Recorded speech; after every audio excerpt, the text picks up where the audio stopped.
शरणागत भाव के विषय में अपने मुखारविंद से हम सब पर अमृत वर्षना करने की कृपा करें। शरणागत भाव भक्ति की यात्रा में बहुत ऊंचा मुकाम है। आखिरी मुकाम तो समर्पण है, लेकिन शरण समर्पण के बाद, समर्पण शिखर है तो बस आखिरी पड़ाव शरण है, जहाँ से समर्पण की छलक लगती है। शरण क्या है? शरण के पहले तुमको समझना होगा कि स्वीकार क्या है। स्वीकार, फिर शरण, फिर समर्पण। स्वीकार क्या है? यह जीवन एक नदी है। यह जीवन क्या है? निर्जल है। मस्ती ही इसका पानी है।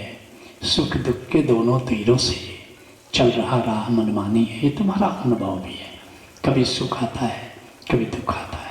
जैसे नदी के दो तट होते हैं, दो कूल होते हैं, ऐसे ही जिंदगी की नदी के दो कूल हैं। कभी अनुकूल होगा, कभी प्रतिकूल होगा। कुछ होता है अनुकूल यहाँ, कुछ होता है प्रतिकूल यहाँ। हम व्यर्थ पात से कपते हैं, कुछ फूल यहाँ, कुछ शूल यहाँ। ये द्वंदात्मक है जिंदगी, द्वैत है। और इसी द्वैत पर सृष्टि को निर्मित किया है। जड़ चेतन गुण दोषमय विश्व के न करतार। तो ऐसी ये नदी है, अनुकूल है, प्रतिकूल। हम अनुकूल को तो स्वीकार कर पाते हैं, प्रतिकूल का स्वीकार नहीं कर पाते। किसी ने तारीफ की कि आप बड़े सुंदर गाते हैं। किसी ने कहा कि क्या बेसुरा भी गाते हैं, भौवें तन जाती है।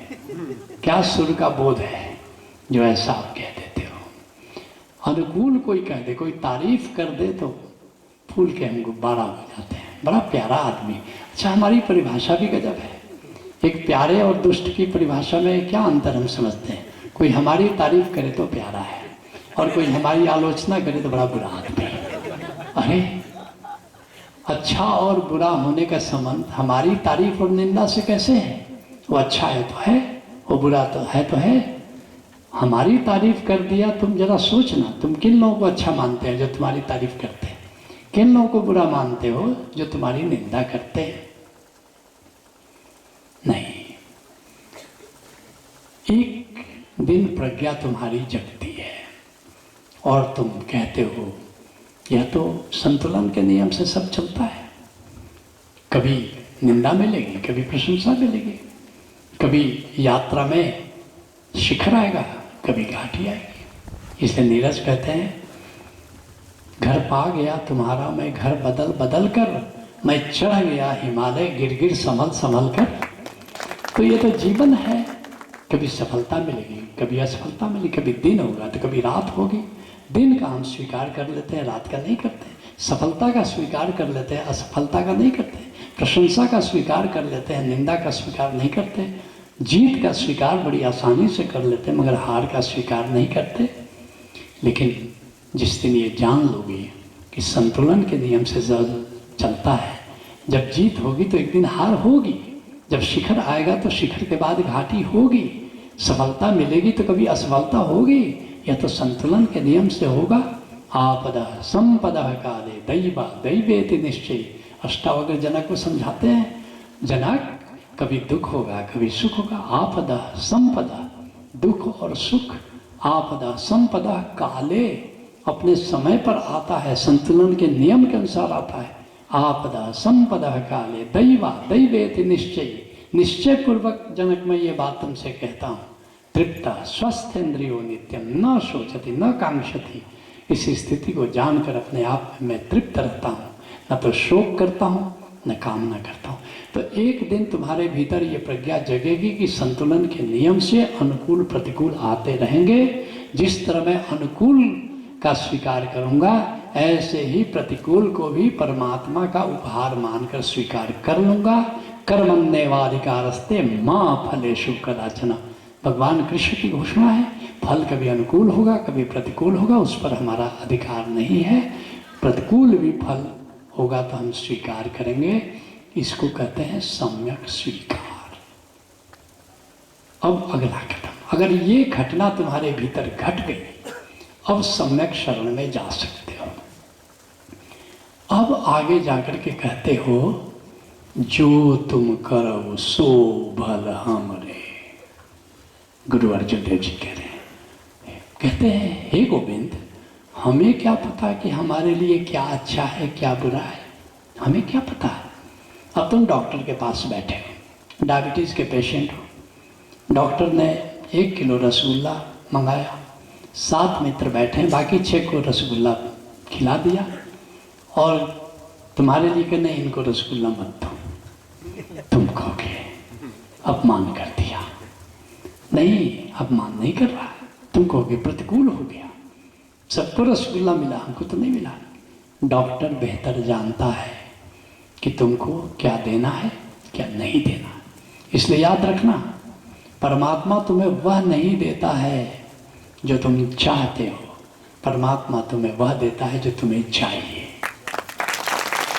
अगर इस बात को तुम समझ लो तो तुम्हें लगता है कि यह अनुकूल है यह प्रतिकूल है, लेकिन एक दिन ये तुम्हारे भीतर एक प्रज्ञा का जन्म होगा कि हमें क्या पता है क्या अनुकूल क्या प्रतिकूल, और फिर अपने पिछले अनुभवों से जानोगे। क्या जानोगे? कहोगे एक दिन जो प्रतिकूल दिखता था, बाद में मेरे अनुभव ने बताया कि वो अनुकूल था। तो एक दिन प्रज्ञा का क्या जन्म होगा? आज जो प्रतिकूल दिखता है वो कल का अनुकूल है, आज का प्रतिकूल कल का अनुकूल है। उस दिन तुम्हारे भीतर सम्यक शरण घटित हुआ कि हे गोविंद, जो तुम कर रहे हो हमें भले प्रतिकूल लगता है आज, लेकिन मुझे तुम पर भरोसा है, तुम मेरे खिलाफ कुछ कर ही नहीं सकते। तुम मेरी माँ हो, तुम मेरे पिता हो, एक संतान के खिलाफ कोई माता पिता कर ही कैसे सकते हैं। मेरी दृष्टि में भ्रम है, मेरी दृष्टि लगता है कैटरैक्ट हो गया है, मोतियाबिंद हो गया है, मेरी दृष्टि में गड़बड़ी हो सकती है, तेरे कृत्य में कोई गड़बड़ी नहीं हो सकती। तूने जो किया, तू जो कर रहा है यही उचित है, ऐसा ही होना चाहिए था। जीसस की तरह जब तुम भी कहते हो मेरी इच्छा की परवाह मत करो, दाई विल शैल प्रिवेल, तेरी इच्छा पूरी हो, तुम्हारे भीतर सम्यक शरण घट गया, घटित हो गया। और इसके बाद एक और स्टेज है, उसको कहते हैं सम्यक समर्पण। सम्यक समर्पण में जब चले जाते हो तो फिर वहाँ पर अब केवल फल की बात नहीं है। अभी तक तुम क्या सोच रहे थे? करने वाला मैं हूँ, करने वाला मैं हूँ, फल देने वाला परमात्मा है। कभी अनुकूल देता है, कभी प्रतिकूल देता है। तो प्रतिकूल को प्रतिकूल समझ करके हम स्वीकार करेंगे, ये सम्यक स्वीकार हुआ। आज के प्रतिकूल को कल का अनुकूल समझ करके स्वीकार कर लेंगे तो सम्यक शरण हो गया। और यहाँ आके अब अंतिम कदम पर क्या कहते हो? करने वाला भी वही है। जब करने वाला वही है तो फल पर मेरा क्या अधिकार है? जो कर रहा है फल का अधिकारी भी तो वही है। तोमार कर्म, सुनो भक्त राम प्रसाद बड़ी प्यारी बात करें, बंगाल के संत हैं। तोमार कर्म तुमी करो माँ, बंगाल में लोग परमात्मा को माँ कह के संबोधित करते हैं। तोमार कर्म तुमी करो माँ, लोके बोले करयामी। हे माँ तुम ही करने वाली हो, सब तुम ही करते हो, लेकिन लोगों की मूर्खता तो देखो कि लोग कहते हैं कि हम करते हैं।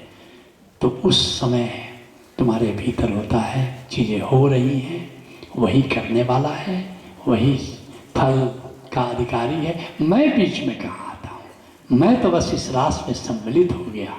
कृष्ण रास रचा रहे हैं, मैं उस रास में सम्मिलित हूँ। बस रास रचाने वाले वही हैं, फल देने वाले वही हैं, कर्म करने वाले यही हैं। इस उत्सव में भाग लेने का उन्होंने मौका दिया, इसके लिए धन्यवाद। एक अहोभाव तुम्हारे भीतर जन्म होता है, एक नृत्य फूटता है, एक उत्सव, एक संगीत, एक गीत। जिंदगी तुम्हारी एक वीणा हो जाती है, जिंदगी तुम्हारी संगीत हो जाती है, जिंदगी तुम्हारी एक महफिल हो जाती है। उसका नाम है सम्यक समर्पण।